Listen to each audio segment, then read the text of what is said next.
Selamat datang di Sleep Mode. Saatnya lepas penat dan biarkan diri kamu tenang. Duduk atau rebahan santai, tarik napas, dan nikmati momen ini untuk rileks sepenuhnya. Malam ini, tidurmu akan lebih nyenyak. Bro, aku ngerti banget gimana rasanya ketika udah berbulan-bulan nyari kerja tapi belum juga dapet yang layak. Udah kirim CV ke sana sini, nulis surat lamaran dengan niat baik tapi ujungnya nihil. Kadang malah ngerasa dunia nggak adil.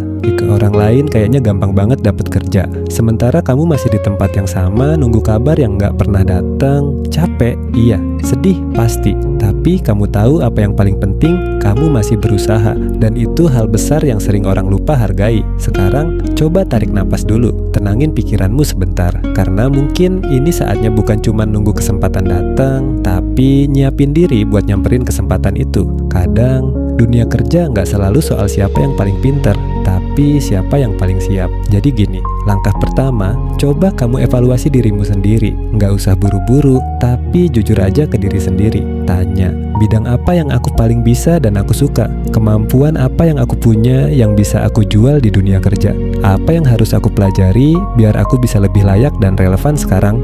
Sekarang dunia kerja berubah cepat banget. Banyak perusahaan yang lebih nyari skill nyata daripada gelar tinggi. Kalau kamu belum punya pengalaman banyak, bukan berarti kamu kalah. Kamu cuma perlu tambah amunisi. Banyak banget sumber gratis di luar sana buat belajar hal baru. Mau belajar desain grafis, administrasi bisnis, digital marketing, video editing, sampai coding pun bisa.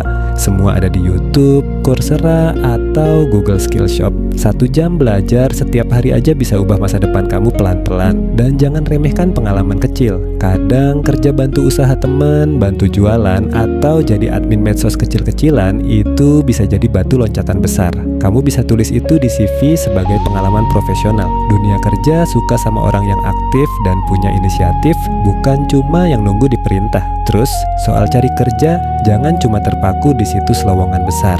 Banyak peluang yang justru datang dari komunitas atau kenalan. Gabung aja ke grup Facebook, Telegram, atau LinkedIn sesuai bidangmu. Misal kamu suka hal administratif, gabung ke grup lowongan admin. Kalau kamu suka jualan, ikut komunitas wirausaha. Kadang dari situ ada info kerja yang belum diposting publik. Dan percayalah, relasi itu kunci. Orang lebih percaya merekrut seseorang yang udah direkomendasi temennya daripada yang enggak dikenal sama sekali. Selain itu, kamu bisa coba buat personal branding kecil-kecilan. Misalnya kamu suka desain, upload hasil karyamu di Instagram atau LinkedIn. Kalau kamu suka nulis, bikin blog sederhana. Kalau kamu bisa ngedit video, posting hasil editanmu di TikTok atau YouTube. Dunia sekarang terbuka banget dan banyak orang justru direkrut karena karya mereka kelihatan online. Kamu bisa mulai dari hal sederhana tapi konsisten. Nah, sekarang ngomongin soal layak. Banyak orang ngerasa pekerjaan mereka nggak layak karena gajinya kecil,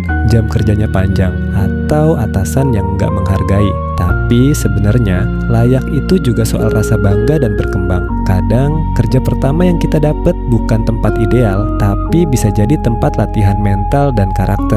Yang penting jangan berhenti di situ.